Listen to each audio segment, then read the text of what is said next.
Welcome to Rainer on Leadership. We have Rainer here and Rainer here. We just want to let you know that Rainer is not here. So Sam is missing, and Jess is over at the Church Answers podcast. So he's co-laboring over there, and now it is Art Rainer with Thom Rainer. Now this is getting really confusing. Well, that's the way I introduced it, to try to make it really confusing. And when we get going a little bit more on this, I think we might even add some confusion to the confusion. However, let me ask this question. Would you like, this is church members, church leaders, pastors, staff, would you like for your church members to give more generously to your church? I think that's almost rhetorical. I see the hands raised out on YouTube. Thank you, thank you, thank you. Can't see them on the podcasting app, but thank you for affirming me with probably a head nod as well. Yeah, of course you do. Of course you do. We're going to talk about the how on this, and no better person to talk about the how than Art Rainer and Art's leadership at Christian Money Solutions. And welcome, Art, to the Rainer on Leadership podcast again. Hey, this is my favorite podcast to be on. So thank you for having me. And how many times do you say that? Whenever you're Every on a time podcast? that I'm on here, and any time that I'm on another podcast. Okay. So I'm consistent. We are all honored, Art, that you think we are so all wonderful. Okay, let us thank our sponsor for this. And our sponsor for this is My Church Staff. And I think I'm going to get Art to talk about that for just a moment and to talk about what is going on there as well. But we also got another sponsor, and I want to make sure I don't miss Tyndale. Tyndale has the Daily Walk Bible, and the Daily Walk Bible takes you on a guided path through Scripture. It has the Filament app, and if you haven't seen the Filament app, get the Filament app. You just put it on the page number, and you have commentaries, you have study notes. It is an incredible tool for every single page. Just get that Daily Walk Bible. It's right now as we're beginning the first of the year. Actually, this is the last day of the year, but as we begin the first of the year tomorrow, this is the opportunity to go through this 366 daily Bible readings, start walking with God's Word, and we will love for you to look at that and love for you to be able to get that as well. You can see the link in the show notes if you're listening on an app, or if you are watching on YouTube. You can also go to our show notes at churchanswers.com, and you can see the link there. That is the Daily Walk Bible with the Filament app by Tyndale.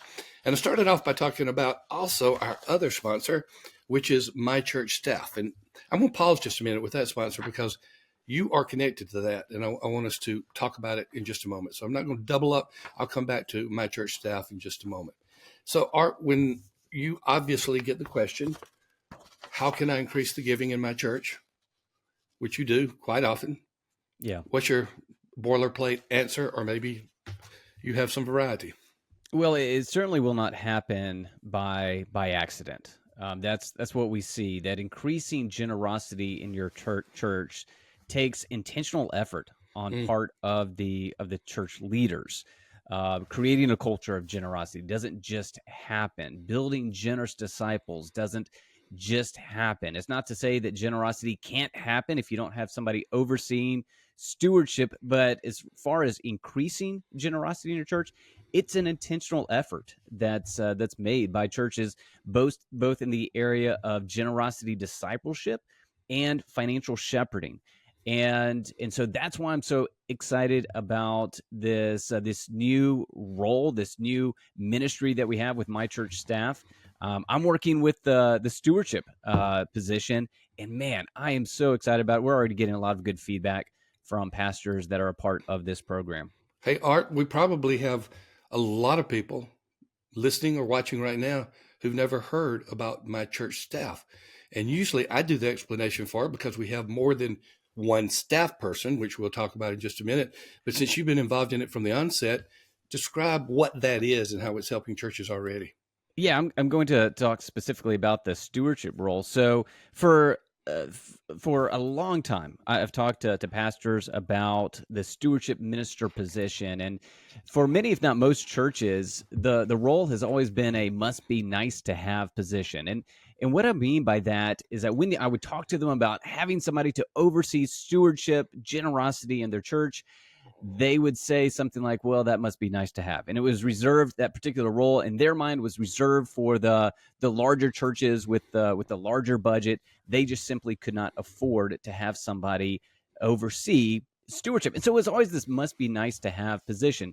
So what Church Answers has done, they've come alongside these pastors, these churches, and they've provided essentially guides for different ministry areas. I work in the ministry area of stewardship. So for $100 per month, I come alongside a pastor or somebody that they select and guide them in this area of stewardship ministry. I give them a monthly video. We provide a monthly resource.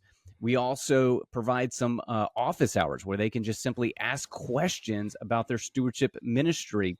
And so I guide them in their stewardship ministry. I say, hey, here's what we need to do this month. This is what we need to be planning for with the upcoming months. And so if you're not even familiar with how stewardship ministry would work, well, this is a perfect program for your church to implement.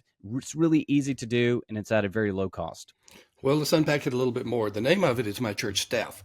So the inherent or at least implied promise in that is that you're getting a staff person on the church staff to be the one who will lead the effort. The pastor wears so many hats that we're trying to work. No, we're trying. We're doing it now. We're working with pastors now and say, hey, we know that you're ultimately the worship leader. We know you're the counseling leader. We know you're the preaching leader, and all these hats are going. We know you're the stewardship leader as well. But how would you like to have someone physically in your church that takes on that role? What kind of person would that be, Art? And how do they get that person when we are offering to support that person for $100 a month? Yeah, so here's what we're seeing with churches that are currently in this program. So we do have some pastors that have decided to take on this stewardship role. What I hear from is that they just simply want to learn about it a little bit more to guide their church better in this area. We have other senior pastors or lead pastors that have identified another person within their church, maybe on staff. We have some of those that are in the area of church administration that are taking on this responsibility. We have others that are lay people that are passionate about this area of stewardship. They've been proven to do well in this area, and so the church leader has said, hey, why don't you, since this is an area of passion for you anyway, why don't you take on this responsibility for our church? And again, we just come alongside that person, whether it's the pastor, whether it's a church administrator, whether it's a lay leader, and say, hey, here is how you build your stewardship ministry. Here's how you create a culture of generosity in your church. Here's how you shepherd your congregation financially. And it's been a lot of fun to see. I can imagine that we could get a bit zealous on this and start overpromising, and we could say, oh, you'll double your budget in a year. We don't know that, and it's probably not going to double. But we do have high levels of confidence that the budget will increase. Probably we could say significantly for most churches. We'll say that. I've certainly worked with churches that have gone to a greater stewardship emphasis, and they have seen incredible results. Last church I worked with was a church that went up 20% from year to year. So you say it's 100 a month, but then at the same time, the ROI, and again, we know that's spiritual, not just financial. The ROI, the return on investment, is clearer in this role than almost any role. Yeah, it's been fun to hear back from those that are in this program. There was a church administrator that I was speaking with last month, and what he said was, as I went through just the onboarding courses, so we provide you some onboarding courses in addition to those monthly videos. He said just putting some of those things into practice made a big difference. Because admittedly, I knew some of those things I just needed to do. Like I knew it, but I just never had that person just encourage me to take that next step for my church. I was in a meeting yesterday, the day before this recording, with a church administrator who said something similar. He said, you know what? We always knew that we needed to do a better job of encouraging people to be generous in the church and to also help them understand that when they give to the church, they're giving to something much greater than just keeping the lights on. They're giving to the mission of God and the advancement of his kingdom in our community and around the world. And through this program, we have taken some real steps to be able to start communicating that to our church. And so I'm already seeing just some great feedback from those who are going through the program. And yes, we can't guarantee generosity to increase, but as I mentioned to the guy yesterday, it's I would be surprised because Hmm. they did not have a stewardship ministry in place. There's no focus on building generous disciples. If they go from where they were to just implementing these things that we walk them through, I would just be surprised if they didn't see some type of increase in their generosity. And I'll just say this from the perspective of Church Answers. This is month to month. If for any reason it's not working, get out. You Yeah. just you're not forced into any kind of long term contract. It is month to month. Uh, I want to keep on talking about your resources for just a moment, and then maybe we can get to some others as well, because we want to talk about how it, all these things work together to increase generosity in the church. You have a course that church leaders can take called 8 Money Milestones. What's that do to increase generosity in the church? Yeah, I love this question. It's not just for church leaders; it's also for the church members, church attendees. So it's perfect for your small group, or it's perfect for your Sunday school class. So 8 Money Milestones is a 6-week video based program that helps people learn how to get out of debt, how to better handle their finances, to get control of their finances, and to live more generously. The program starts and ends with generosity. It's not just That's this so good. afterthought. It is the lens through which we view our financial health. In fact, what we say is that if you're not generous, then from a biblical standpoint, then you're not actually financially healthy, because that's the starting point according to the Bible. So what studies show that went, and we did a big study with the Institute for Christian Financial Health, and so what studies have shown is that when somebody goes through one of these programs, they they start to increase the percentage of their generosity. So they increase the percentage of their income that they are giving.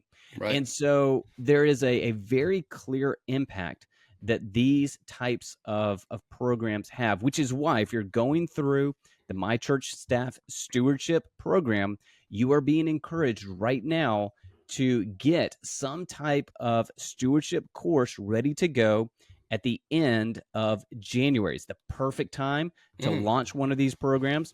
I obviously lean toward the 8 Money Milestones, but I say if there's another one out there that works well for your church, go for it. But now is the perfect time to launch one of these programs like an 8 Money Milestones. People are starting to make these New Year resolutions. You want to lean into that and Mm. encourage them to take that step. And so again, end of January tends to be the perfect time to start it. You run it through February, and you will see an impact. I'm actually leading a live 8 Money Milestones course at my church, the Summit Okay. Church. So I'm really excited about that. We're going to launch it in late January, and that's going to be a lot of fun. Oh, and So by the way, you can learn about that program by going to 8moneymilestones.com. So we'll it's put just the show, we'll put it eight money link in the show milestones dot notes. com. We'll put both links in the show notes for My Church Staff Stewardship and 8 Money Milestones. Uh, those are two of your major resources. You have a lot more, but I want to kind of shift gears just a minute.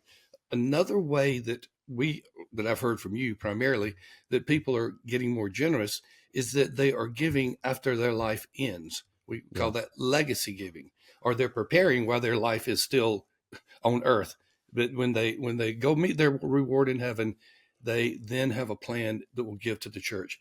Unpack that, because that just sounds okay. We've got people leaving money in their will or in a trust fund or something like that. That's common. What's unique about it with churches?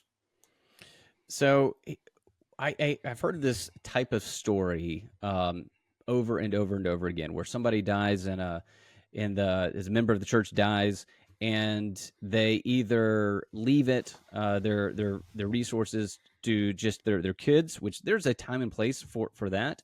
and nothing is given to the church, or they leave their resources to another nonprofit. As an example, there was a lady who passed away. She was older. She'd been a member of the church for 50 plus years, Mm. and she left all of it, I believe it was about $8 million, all of her resources to a hospital. And the pastor asked why the hospital, because again, she had been a member for a long time. She loved this local church. Why did she not leave anything to the church? And her friends said, well, Pastor, I'm not sure that she knew that this was even an option for her. Hmm. That the hospital was talking about the needs and how they would use these resources to impact lives.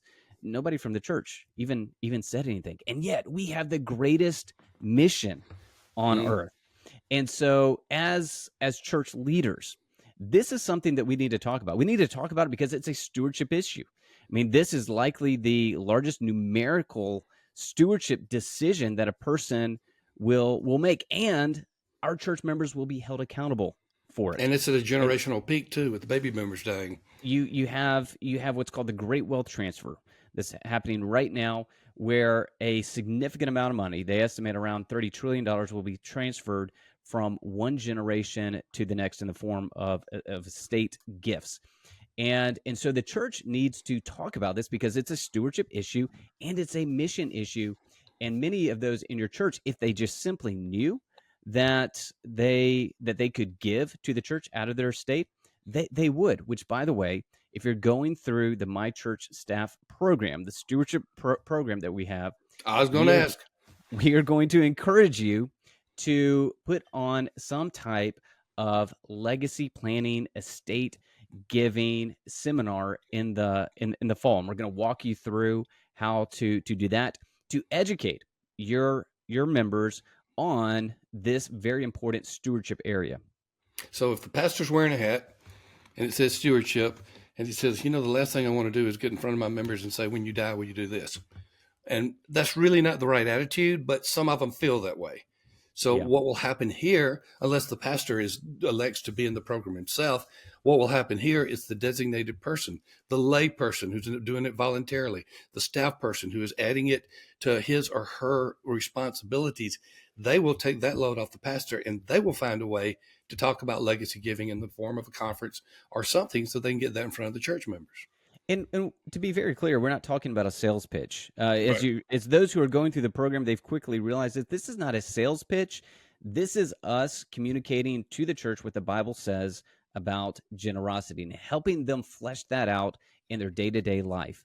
And so it's not a sales pitch. There's no pressure. You're just helping them understand what God does with the resources that they give to the church, and encouraging them to be generous because our God is generous, and to steward the resources that God has entrusted to them well. Well, that is good stuff. Now let's pause for a moment and let's take account. The title of this podcast, of course, is Reigning on Leadership, but the title of this podcast is what every church leader needs to know to move church members to higher levels. I'm going to say of generosity. I think we had giving here. I'm going to change that to generosity, to higher levels of generosity, but that means giving as well. And so we talked about My Church Staff. Get someone in your church to be that co-vocational, or maybe add it to the responsibilities of an existing staff member, or just a volunteer that would be excited about doing it. That's one way. Second way, do some type of financial conference or training for church members in different settings, like small groups. Maybe the whole church goes through it. And of course, yours is called 8 Money Milestones. It is my favorite. Obviously, there are others out there, but that is a continuous reminder of what church members are doing or need to do. And then 3 is legacy giving, which most pastors not only overlook, but just don't know about, and they don't Yeah. realize. Anything else you want to add before we sign off on this checklist? The key to all of this is that this is not going to happen by accident. This will not happen by simply saying, why do our church members not give more? Why are they not more generous? Action has to take place. So the question is, what are you doing? What is your strategy? And if your answer to that question is, I don't know, or I don't have a strategy, Well, we can help you with that. We walk you through having a strategy to, one, create a culture of generosity in your church, and two, build generous disciples. And so, if you're looking for a strategy for your church and for the area of stewardship and generosity, this is going to be a great place to start for you. Well, there could be a lot more information that we would give people. Let's talk about where they can contact you, Art. I know that you are partnering with Church Answers with my church staff, but you have your own organization, your own company. So tell us about that and how we can contact you. Yeah, I'm a really easy guy to get a hold of. So if you type in Art Rayner, you're going to find there's just not many Art Rayners out there. You're going to find all my stuff. But if you want to go to christianmoneysolutions.com, and you'll find a contact form there. That's a very easy way to reach out to me. You can reach out to me through Church Answers as well. They can connect you with me if you're interested in the My Church Staff program. And So I'm a very easy guy to contact. There's actually, I'm sorry to interrupt you. There's actually a category on one of the drop downs for my church staff. So you can go right to it on the churchanswers.com as well. I'm sorry, I interrupted you. No, that's it. So it's really easy to get a hold of me. If you're still if those options don't work for you, just type in Art Rayner in the Google search and you'll find me. Rainer. Yeah, not Rainier like the mountain. Rainier. It's just Rain ER. That's Isn't it. it amazing how much we're Rainiers instead of Rainers? We need to do like your mother does. Words. It's Rainer. It's like the rain that comes down. For those of you who are listening on podcasts, I just made my fingers look like rain coming down, or at least I tried to. So yeah, that's good. That's good stuff, Art, and love having you at Church Answers, at least in that role where Christian Money Solutions is connecting in a partnership with Church Answers for my church staff, and we're going to see some good things happen. And we're going to see some churches have the funding to do God's work and God's ministry, fuel for ministry that will happen as a result of this. Well, thank you, everyone. Thank you, Art, for being a part of this. Thank you, all you listeners. Hey, you got a podcast app. If you're listening to this, give us a rating or review. I'm really hoping that our YouTube channel continues to grow. We're an incipient on YouTube that is slowly but steadily growing. So go there and subscribe to us. Give us a thumbs up. Tell others about us.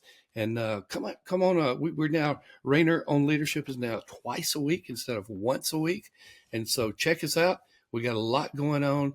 And as always, we appreciate you who do the work of God through the local church and in other ways as well. We'll see you next week. And from now, it's Happy New Year because today is New Year's Eve. So have a Happy New Year. We'll see everyone in the next episode. Goodbye.